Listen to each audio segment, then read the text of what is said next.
dari kelompok 9 ingin menyampaikan materi tentang Kitab Safinatun Najah. Sebelumnya, perkenalkan, nama saya Ririn Desi Fitriani dengan nomor induk mahasiswa 2012-11029.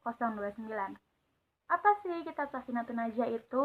Siapa penulisnya? Dan perlu nggak sih kita belajar Kitab Safinatun Najah? Baik, saya akan sedikit menjelaskan tentang Kitab Safinatun Najah dan teman-teman saya tentunya.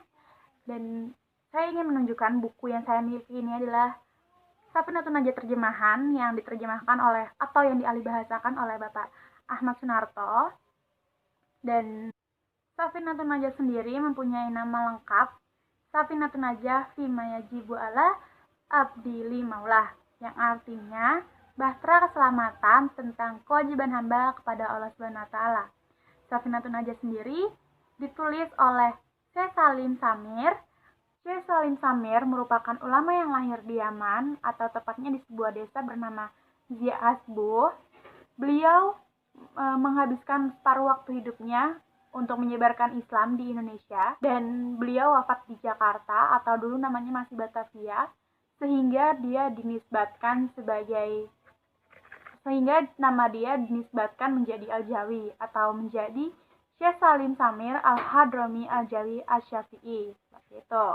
Syekh Salim Samir selain menjadi penulis Safinatun Najah, beliau juga merupakan seorang guru atau tokoh yang bergerak dalam bidang pendidikan.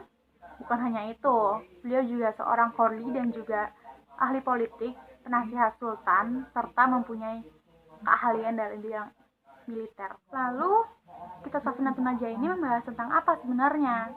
Nah, secara garis besar, kitab ini membahas dasar-dasar agama, seperti contohnya bagaimana kita bersuci, bagaimana kita beribadah kepada Allah. Contohnya seperti kita wudu, tayamun, istinja, bagaimana kita sholat yang benar, bagaimana puasa yang benar, dan seberapa banyak zakat yang kita keluarkan, dan juga bagaimana merawat jenazah, dan masih banyak yang lainnya. Kitab Safinatun Najah ini tidak hanya menjadi acuan fikih untuk umat Islam di Indonesia, tetapi juga menjadi acuan fikih di dunia bahkan, karena bahasanya yang simpel, mudah dimengerti, dan juga ringan.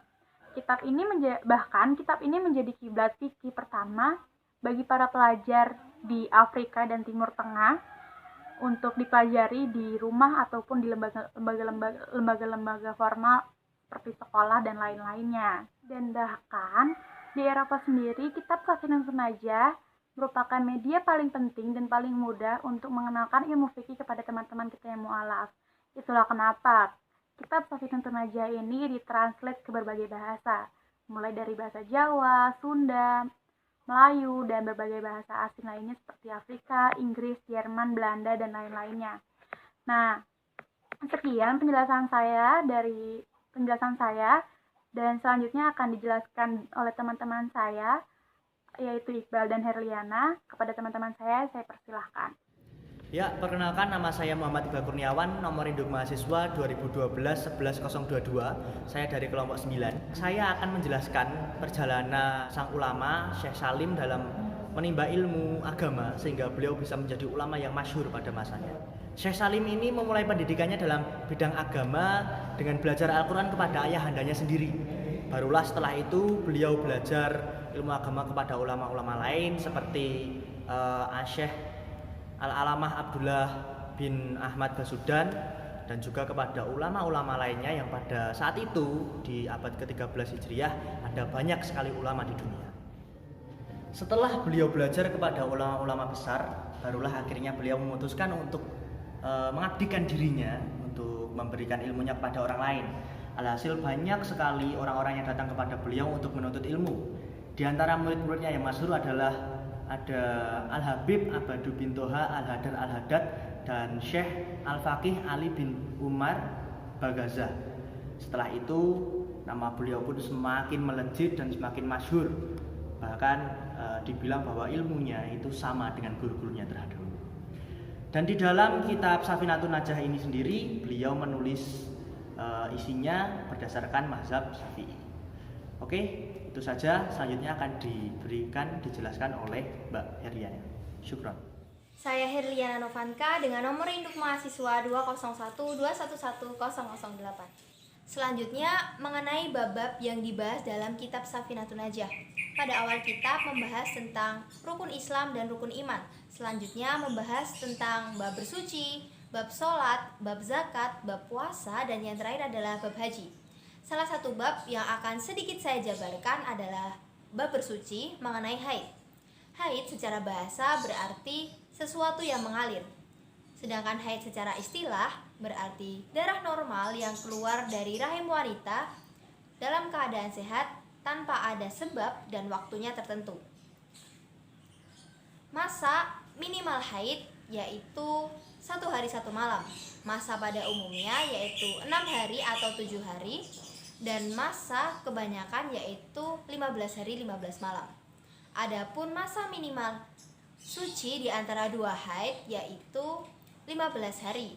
Sedangkan masa pada umumnya yaitu 24 atau 23 hari dan tidak ada batasan untuk lebih banyaknya masa suci. Nah, ada 10 perkara yang haram dilakukan oleh wanita yang sedang haid menurut kitab Safinatun Najah. Yang pertama adalah sholat, yang kedua puasa, ketiga tawaf, keempat menyentuh mushaf, kelima membawa mushaf, keenam berdiam diri di dalam masjid, ketujuh membaca Al-Quran, kedelapan menjatuhkan talak atau cerai, kesembilan berjalan di dalam masjid, dan yang terakhir adalah istimtak pada anggota tubuh yang berada di antara pusar dan lutut. Nah, salah satu larangan wanita haid yang ada di kitab ini yaitu sholat dan puasa. Dari Abu Sa'id Al-Khudri radhiyallahu anhu, Nabi Shallallahu alaihi wasallam bersabda, "Bukankah kalau wanita tersebut haid, dia tidak sholat dan tidak juga menunaikan puasa?" Para wanita menjawab, "Betul." Lalu Nabi Shallallahu alaihi wasallam bersabda, "Itulah kekurangan agama wanita." Hadis riwayat Bukhari nomor 304. Dan jika wanita haid dan nifas tidak berpuasa, maka ia diwajibkan untuk mengqadha pada hari lain. Berdasarkan perkataan Aisyah, kami dahulu juga mengalami haid, maka kami diperintahkan untuk mengqadha puasa dan tidak diperintahkan untuk mengqadha sholat.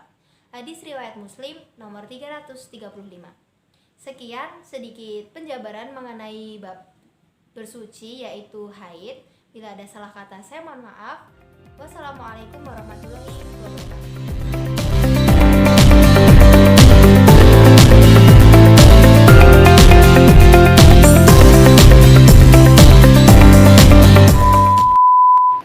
Ya, perkenalkan nama saya Muhammad Iqbal Kurniawan, nomor induk mahasiswa 2020.